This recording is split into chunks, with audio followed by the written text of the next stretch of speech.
Welcome to NAUI's Dive Team Report. I'm your host, Greg Martin. Divers have been making a living diving in many different ways over the years. Some divers will scour golf course lakes to retrieve golf balls, while others clean the insides of aquariums. Dave Stone and Clint Roberts may have found one of the most unusual and wide-reaching careers as part of the History Channel's reality TV show, Axemen. Basically, we're the Dreadknots. We are the Axemen television show on the History Channel. It comes on 9 o'clock on Sunday nights.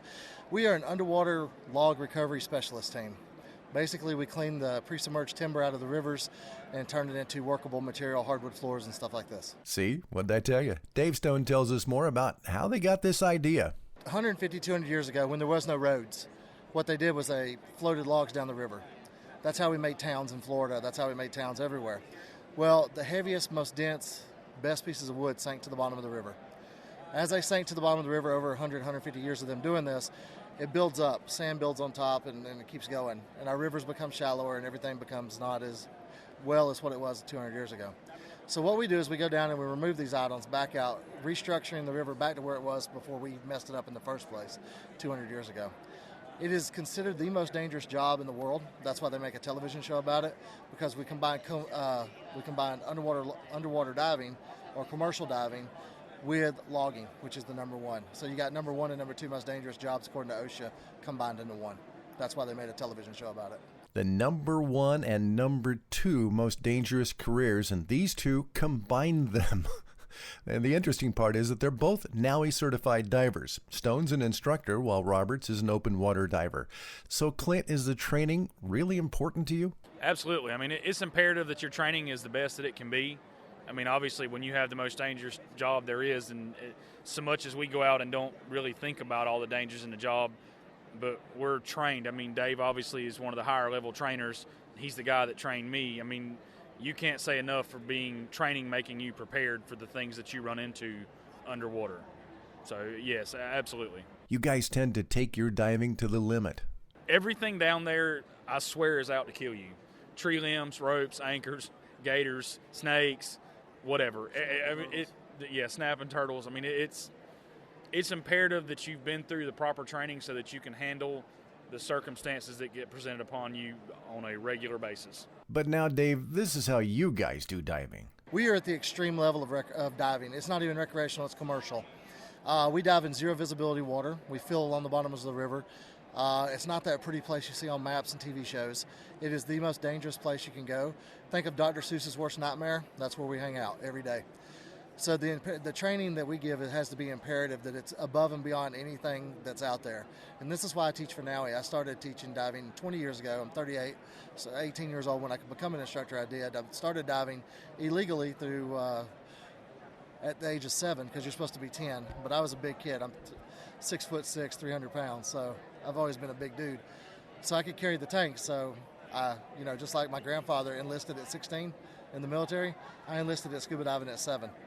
Because I was big enough to. So, that's a whole different level. Recreational diving, which I teach out of my dive store, is the best stuff in the world. There's no sport like it. We just add danger to it, and we add the fact that every day I'm in the water, it's a treasure hunt. And I think that's what makes it so much for me, is because, growing up being 38, you read Tom Sawyer, you read a Huckleberry Finn, and that's all I'm doing. I'm going up and down the river all day long treasure hunting, just like they did in the books. So that's what makes it so awesome. So has becoming a celebrity been a bit of a surprise to you? Yes and no. I mean, you never expect going in that you're going to take off and be as popular as you become. And then the flip to that is, yes, we kind of expected to be popular because we're boisterous. And I mean, we think that we represent the real, where so much of it is hammed up and put on. How you see me on TV is how I am in real life. So I'm happy that appealed to the general population, so that you didn't have to fake and pretend to be something you're not. And some of the other crews on the show with all of the shenanigans they pull, and you can tell that it's fake and hammed up, and me and Dave are just me and Dave. I have to admit that these two big fellas are really a bit intimidating to see up close, but I guarantee you there's a heart of gold in both of these guys. The reason that we do television, the reason that we do what we do, is one simple reason. It's for the fans. We do it for y'all guys because we're going to go logging every day either way. But we give you the reality and the I guess you would call it a fantasy of what's actually happening, and you can live that with us. The coolest thing about our job is getting to go visit kids in children's hospitals and our veterans in the VA hospitals. There's absolutely nothing better than that. To see a guy who served for his country and fought for our freedoms sitting in a hospital bed with nobody around him, but he has the Axeman schedule when it's going to be on TV beside his bed, that's the best part of it. That's why we do what we do. If we can make somebody smile and we can make somebody's day by giving them an autograph, then that's what we're here to do. And when it comes to rescuing the timber from the bottom of these rivers, there's an environmental aspect to it, right? It's basically we're just reusing God's nature's resources that he gave us years ago. You know, it was lost. Now it's found. Now we're reusing it.